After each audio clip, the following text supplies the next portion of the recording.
अध्याय 8 भगवत प्राप्ति। अर्जुन ने कहा, हे भगवान, हे पुरुषोत्तम, ब्रह्म क्या है, आत्मा क्या है, सकाम कर्म क्या है, यह भौतिक जगत क्या है तथा देवता क्या है? कृपा करके यह सब मुझे बताइए। हे मधुसूदन, यज्ञ का स्वामी कौन है और वह शरीर में कैसे रहता है, और मृत्यु के समय भक्ति में लगे रहने वाले आपको कैसे जान पाते हैं? भगवान ने कहा, अविनाशी और दिव्य जीव ब्रह्म कहलाता है और उसका नित्य स्वभाव अध्यात्म या आत्म कहलाता है। जीवों के भौतिक शरीर से संबंधित गतिविधि कर्म या सकाम कर्म कहलाती है। हे देहधारियों में श्रेष्ठ, निरंतर परिवर्तनशील यह भौतिक प्रकृति अधिभूत कहलाती है। भगवान का विराट रूप, जिसमें सूर्य तथा चंद्र जैसे समस्त देवता सम्मिलित हैं, अधिदैव कहलाता है तथा प्रत्येक देहधारी के हृदय में परमात्मा स्वरूप स्थित मैं परमेश्वर अधियज्ञ कहलाता हूँ। और जीवन के अंत में जो केवल मेरा स्मरण करते हुए शरीर का त्याग करता है, वह तुरंत मेरे स्वभाव को प्राप्त करता है। इसमें रंच मात्र भी संदेह नहीं है। हे कुंती पुत्र, शरीर त्यागते समय मनुष्य जिस जिस भाव का स्मरण करता है, वह उस भाव को निश्चित रूप से प्राप्त होता है।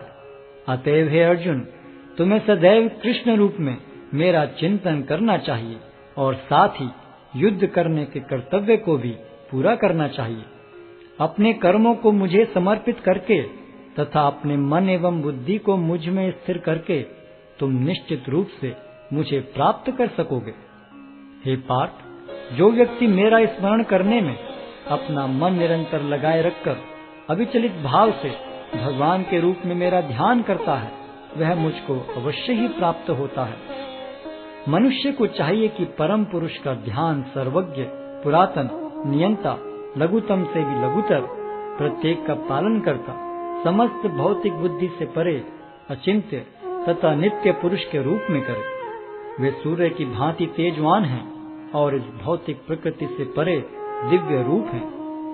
मृत्यु के समय जो व्यक्ति अपने प्राण को भवों के मध्य स्थिर कर लेता है और योग शक्ति के द्वारा अविचलित मन से पूर्ण भक्ति के साथ परमेश्वर के स्मरण में अपने को लगाता है, वह निश्चित रूप से भगवान को प्राप्त होता है।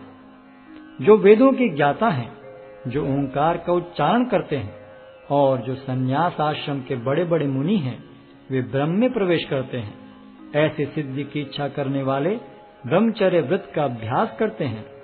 अब मैं तुम्हें वह विधि बताऊंगा जिससे कोई भी व्यक्ति मुक्ति लाभ कर सकता है। इस योगाभ्यास में स्थित होकर तथा अक्षरों के परम संयोग यानी ओंकार का उच्चारण करते हुए यदि कोई भगवान का चिंतन करता है और अपने शरीर का त्याग करता है, तो वह निश्चित रूप से आध्यात्मिक लोकों को जाता है। हे अर्जुन, जो अनन्य भाव से निरंतर मेरा स्मरण करता है, उसके लिए मैं सुलभ हूँ, क्योंकि वह मेरी भक्ति में प्रवृत्त रहता है। मुझे प्राप्त करके महापुरुष जो भक्ति योगी हैं, कभी भी दुखों से पूर्ण इस अनित्य जगत में नहीं लौटते, क्योंकि उन्हें परम सिद्धि प्राप्त हो चुकी होती है। इस जगत में सर्वोच्च लोक से लेकर निम्नतर सारे लोक दुखों के घर हैं, जहाँ जन्म तथा मरण का चक्कर लगा रहता है।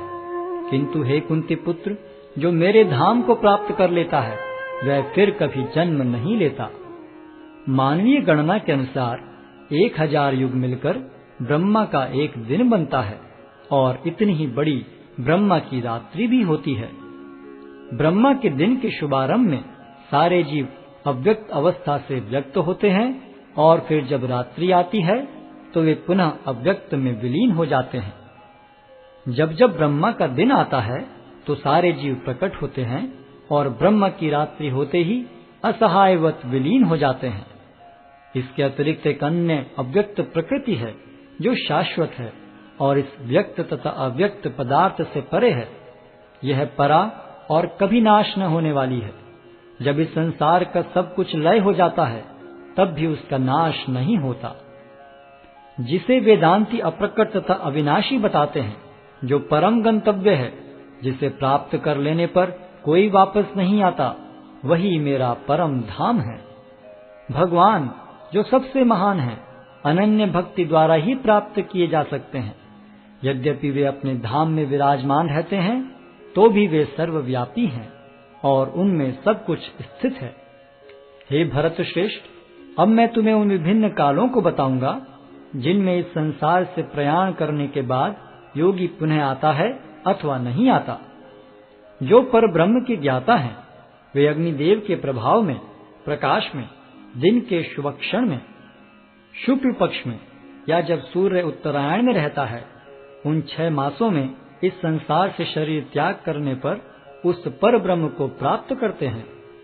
जो योगी धुएं, रात्रि, कृष्ण पक्ष में या सूर्य के दक्षिणायन रहने के 6 महीनों में दिवंगत होता है, वह चंद्रलोक को जाता है, किंतु वहां से पुनः चला आता है।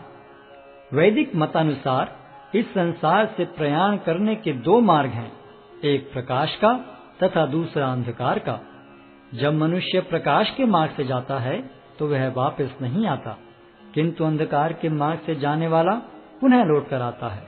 हे अर्जुन, यद्यपि भक्तगण इन दोनों मार्गों को जानते हैं, किंतु वे मोहग्रस्त नहीं होते, अतः तुम भक्ति में सदैव स्थिर रहो। जो व्यक्ति भक्ति मार्ग स्वीकार करता है, वह वेदाध्ययन, तपस्या, दान, दार्शनिक तथा सकाम कर्म करने से प्राप्त होने वाले फलों से वंचित नहीं होता। वह मात्र भक्ति संपन्न करके इन समस्त फलों की प्राप्ति करता है और अंत में परम नित्य धाम को प्राप्त होता है।